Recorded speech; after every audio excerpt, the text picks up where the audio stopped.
Hi everyone, welcome back to my YouTube channel. मैं हूँ प्रिया।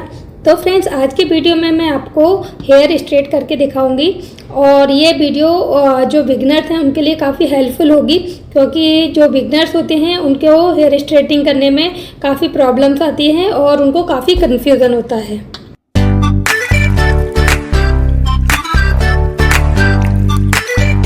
तो चलिए फ्रेंड्स, मैं अब आपको अपने हेयर स्ट्रेट करके बताऊंगी।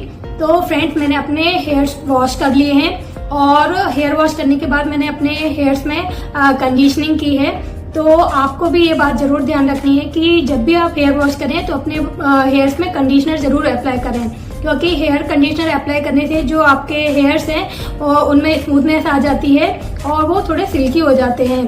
क्योंकि जब हम शैम्पू करते हैं तो जो हमारे हेयर्स हैं वो काफ़ी ड्राई हो जाते हैं और उनमें स्टार्च पैदा हो जाता है, तो वो काफ़ी उड़े उड़े से दिखते हैं। तो इस चीज को अवॉइड करने के लिए आप हर हेयर वॉश के बाद हेयर कंडीशनिंग जरूर करें। तो चलिए, अब मैं अपने हेयर्स में ये हेयर सीरम लगा रही हूँ और इनको आपको थोड़े गीले बालों में ही लगाना है। जब आप हेयर वॉश करके आते हैं तो टॉवल से ड्राई करने के बाद इमीडिएट हेयर सीरम को लगा लें।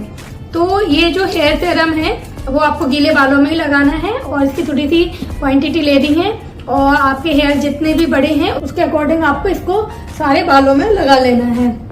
तो फ्रेंड्स, हेयर सीरम लगाने से जो हमारे हेयर्स हैं वो डैमेज होने से बच जाते हैं, क्योंकि हम जो भी इलेक्ट्रिक अप्लायंसेस यूज करते हैं उनमें जो हीट होती है उससे हमारे बालों को नुकसान पहुंचता है। तो उससे बचाने के लिए हमको थोड़ा सा हेयर सीरम पहले लगा लेना चाहिए। इससे हमारे बाल डैमेज नहीं होते और थोड़े प्रोटेक्ट हो जाते हैं। तो आप किसी भी कंपनी का हेयर सीरम लगा सकते हैं। जो भी कंपनी का हेयर सीरम आपको सूट करता है वो आप अपने बालों में अप्लाई कर सकते हैं।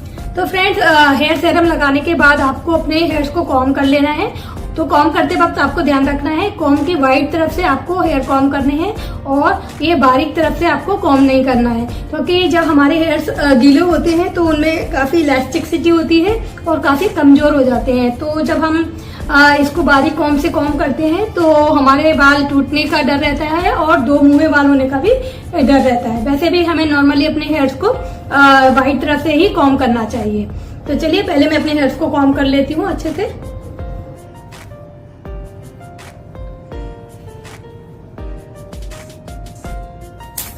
तो देखिए फ्रेंड्स, मेरे बालों में थोड़ी स्मूथनेस आ गई है और मैंने हेयर सीरम अप्लाई कर लिया है। तो चलिए, अब मैं आपको अपने हेयर्स स्ट्रेट करके बताती हूँ। तो फ्रेंड्स, हेयर सीरम लगाने के बाद आपको अपने हेयर्स को थोड़ा ड्राई कर लेना है। तो मैंने अपने हेयर्स ड्राई कर लिए हैं, लेकिन आपको इनको बिल्कुल पूरी तरह से ड्राई नहीं करना है। इनमें थोड़ा सा मॉइस्चर बना होना चाहिए, इससे आपके हेयर्स अच्छे से स्ट्रेट होंगे। तो फ्रेंड, यूँ समझ लीजिए कि हम अपने हेयर्स को आयरन कर रहे हैं। जैसे कि हम अपने कपड़ों को आयरन करते हैं और अगर कपड़े में ज्यादा सलवटें हैं तो हम उनके ऊपर थोड़ा सा पानी छिड़क लेते हैं और उसके बाद आयरन करने से वो सलवटें जल्दी से मिट जाती हैं और अच्छे से आयरन हो जाती है। उसी तरीके से अगर हम अपने हेयर्स में थोड़ा सा मॉइस्चर बना कर रखेंगे और उसके बाद स्ट्रेटनिंग करेंगे तो स्ट्रेटनिंग अच्छे से होगी। ज्यादा ड्राई होने से ज्यादा टाइम भी लगेगा और हमको ज्यादा हीट भी देनी पड़ेगी। तो सबसे पहले मैं अपने हेयर्स को 2 पार्ट में डिवाइड कर लेती हूँ। इससे मेरे को हेयर स्ट्रेटनिंग करने में इजी हो जाएगा और अगर आप बिगनर्स हैं तो इस तरीके से आप भी इजीली और अच्छे से अपने हेयर्स को स्ट्रेट कर पाएंगे।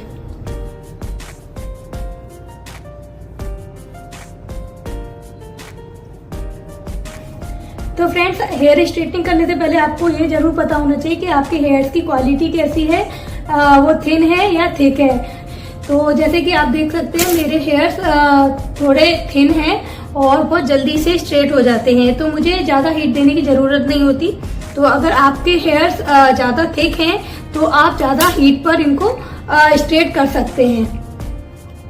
तो मैं अपने हेयर्स को 180 या 200 डिग्री पर भी रखकर हीट कर सकती हूँ। अगर आपके हेयर्स ज्यादा थिक हैं तो आप उनको ज्यादा हीट पर रखकर भी स्ट्रेट कर सकते हैं, क्योंकि कई लोगों को कंफ्यूजन होता है कि हम इसको ज्यादा हीट पर रखकर स्ट्रेट करें या कम हीट पर करें। तो मेरे कहने का मतलब ये है, अगर आप बिगनर हैं तो स्टार्टिंग में कम हीट पर रखकर ही स्ट्रेट करें, क्योंकि एकदम ज्यादा हीट होने से आपके बाल जल सकते हैं। अगर आपको आइडिया नहीं है तो आपके बाल डैमेज हो जाएंगे।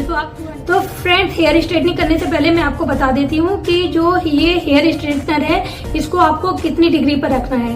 तो अगर आपके बाल ज्यादा पतले हैं, थिन है, तो आप इसको 180 या 200 डिग्री पर रखकर भी अपने हेयर स्ट्रेट कर सकते हैं। अगर आपके हेयर ज्यादा थिक हैं तो आप इसे 180 से ज्यादा डिग्री पर रखेंगे तो भी कोई प्रॉब्लम नहीं होगी। लेकिन आपको इससे पहले अपने हेयर्स की क्वालिटी जरूर पता होना चाहिए। तो जैसे मेरे हेयर्स काफी पतले हैं, थिन है, तो मैं इसको 180 से 200 डिग्री पर ही स्ट्रेट करती हूँ, क्योंकि इतने टेम्परेचर से मेरे हेयर्स जल्दी से स्ट्रेट हो जाते हैं और मुझे ज्यादा हीट की जरूरत नहीं पड़ती। तो आप अपने हेयर्स की क्वालिटी के अकॉर्डिंग हीट रखें।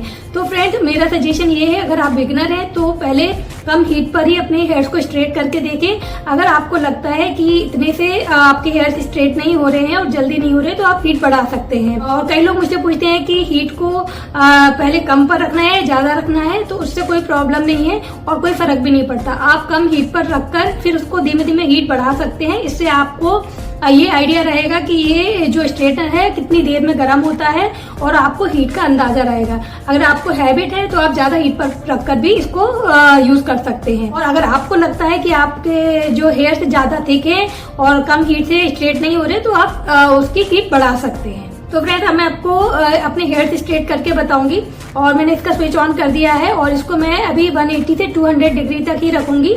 और जब मुझे लगेगा कि मुझे हीट ज्यादा चाहिए तो मैं इसका टेम्परेचर बढ़ा लूंगी। तो देखिए फ्रेंड्स, मैंने अपने हेयर्स को 2 पार्ट में डिवाइड कर लिया है।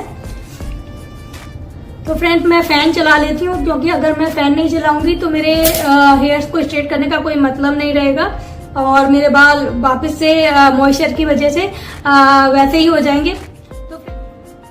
तो फ्रेंड्स, मैं इस रूम में बैठकर अपना वीडियो शूट करती हूँ, तो यहाँ पर एसी नहीं है, तो मेरे जो हेयर्स हैं वो स्वेट की वजह से काफ़ी गीले हो रहे हैं और मुझे वीडियो बनाने में भी काफ़ी प्रॉब्लम हो रही है। लेकिन अभी मैंने फ़ैन ऑन कर लिया है और इसलिए अब मैं वॉइस ओवर कर रही हूँ। और अगर यही काम मैं अगर एसी में बैठ के करती हूँ तो मुझे काफ़ी ईजी रहता है और हेयर स्ट्रेटनिंग करने में भी काफ़ी आसानी हो जाती है। लेकिन मैं वीडियो बनाने की वजह से इस रूम में ही बैठकर वीडियो बना रही हूँ। तो पहले मैं एक बार स्ट्रेटनर से अपने हेयर्स को थोड़ा ड्राई कर लेती हूँ। तो फ्रेंड्स, मेरी जो रॉड है वो काफ़ी हीट हो गई है और मैंने इसका जो बटन है वो ऑफ कर दिया है और अब मैं अपने बालों को स्ट्रेट कर रही हूँ। तो इसी तरीके से आप अपने जो हीट को मेंटेन करते हुए कम और ज़्यादा कर सकते हैं।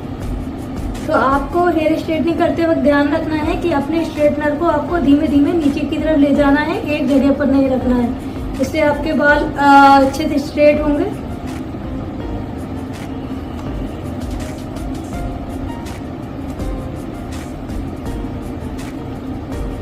तो देखिए, मेरा जो हेयर स्ट्रेटनर है काफ़ी गर्म हो गया है, तो मैं इसका बटन ऑफ कर देती हूँ और फिर मैं इसको स्ट्रेट करती हूँ, क्योंकि ज़्यादा हीट हो जाएगी तो मेरे बाल खराब होने का डर है।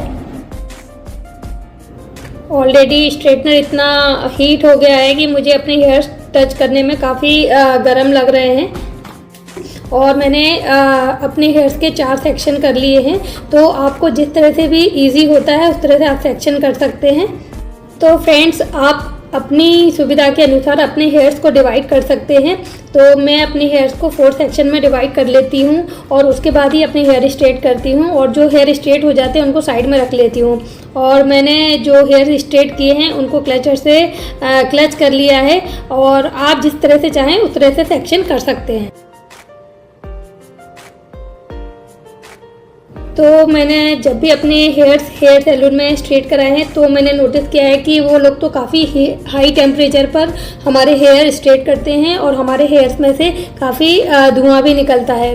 तो मुझे नहीं लगता उन लोगों को इस बात से कोई फ़र्क पड़ता है कि इतनी स्ट्रॉन्ग हीट से हमारे हेयर्स पर क्या बैड इफ़ेक्ट पड़ रहा है। लेकिन मैं घर में तो अपने अकॉर्डिंग ही हीट मेंटेन करती हूँ और अपने अकॉर्डिंग ही हेयर स्ट्रेट करती हूँ। और कुछ पार्लर ऐसे भी होते हैं जो अच्छे प्रोडक्ट यूज़ करते हैं और हमें अच्छे सजेशन भी देते हैं। तो देखिए, मैं एक एक सेक्शन लेते हुए अपने हेयर को स्ट्रेट करती जा रही हूँ और जो हेयर स्ट्रेटनर है उसको स्लोली नीचे मूव करती जा रही हूँ। तो आपको भी जिस तरह से इजी लगता है उस तरीके से आप अपने हेयर स्ट्रेट कर सकते हैं।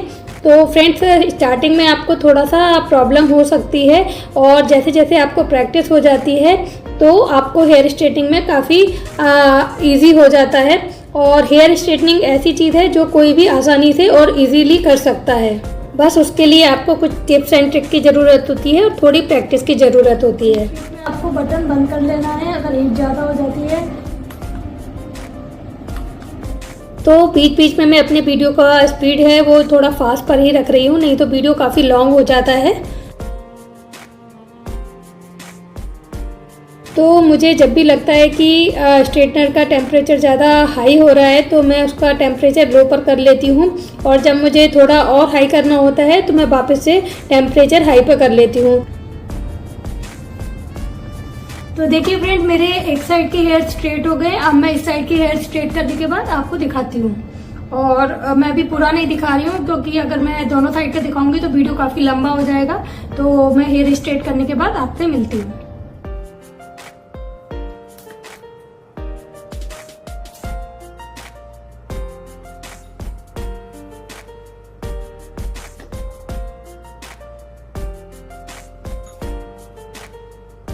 वैसे भी अब सेम प्रोसेस ही होती है, दूसरी साइड भी आपको थोड़े थोड़े सेक्शन कर लेने हैं, और जिस तरह से आपको इजी होता है उस तरह से सेक्शन करके आप एक एक लेयर को स्ट्रेट करते जाएं। तो फ्रेंड्स, मेरे जो हेयर्स हैं उनकी क्वालिटी थोड़ी सी वेवी है, लेकिन थोड़ी कंडीशनिंग करने से थोड़े जल्दी से स्मूथ और सिल्की हो जाते हैं, तो मुझे स्ट्रेटिंग करने में ज़्यादा टाइम नहीं लगता। लेकिन अगर आपके हेयर ज़्यादा कर्ली हैं और ज़्यादा थिक हैं तो आपको थोड़ा टाइम ज़्यादा लग सकता है। और अगर यही काम मैं एसी में बैठकर कर रही होती तो मेरे लिए काफ़ी इजी होता। और यहाँ पर जो मिरर है वो भी मैंने काफ़ी छोटा लगा रखा है, और यहाँ पर ड्रेसिंग टेबल नहीं है तो थोड़ा सा मुझे टाइम ज़्यादा लग रहा है। तो फ्रेंड्स, मैंने इससे पहले भी हेयर स्ट्रेटिंग से रिलेटेड काफ़ी वीडियो बनाई हैं। अगर आप उन्हें देखना चाहते हैं तो मेरी प्लेलिस्ट में जाकर देख सकते हैं। और मैंने इससे पहले इस हेयर स्ट्रेटनर का रिव्यू भी किया था, उसका लिंक भी मैं डिस्क्रिप्शन बॉक्स में दे दूँगी, आप चाहें तो वहाँ से परचेज कर सकते हैं।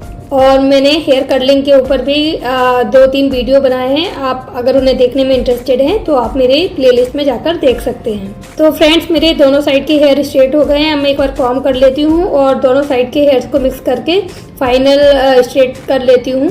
जैसा कि फ्रेंड मैंने आपको पहले भी बताया था कि अगर आप विंटर के टाइम पर अपने हेयर स्ट्रेट करते हैं तो वो काफ़ी लॉन्ग टाइम तक स्ट्रेट रहते हैं, लेकिन अगर आप रेनी सीजन में अपने हेयर स्ट्रेट करते हैं तो वो थोड़े टाइम के बाद ही मॉइस्चर की वजह से वापस पहले जैसे हो जाते हैं।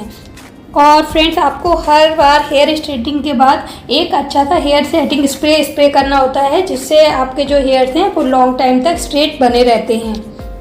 तो बस फ्रेंड, आप भी इसी तरीके से कुछ टिप्स एंड ट्रिक के साथ अपने हेयर्स को इजीली स्ट्रेट कर सकते हैं। तो होप सो फ्रेंड, ये वीडियो आपके लिए हेल्पफुल रहा होगा। अगर आपको अभी भी कोई कन्फ्यूज़न है और कोई भी सवाल है तो आप कमेंट बॉक्स में मुझसे पूछ सकते हैं, मैं उनका रिप्लाई आपको कमेंट बॉक्स में दे दूँगी। तो चलिए फ्रेंड्स, आज के लिए बस इतना ही, फिर मिलेंगे नेक्स्ट वीडियो में, तब तक के लिए बाय बाय।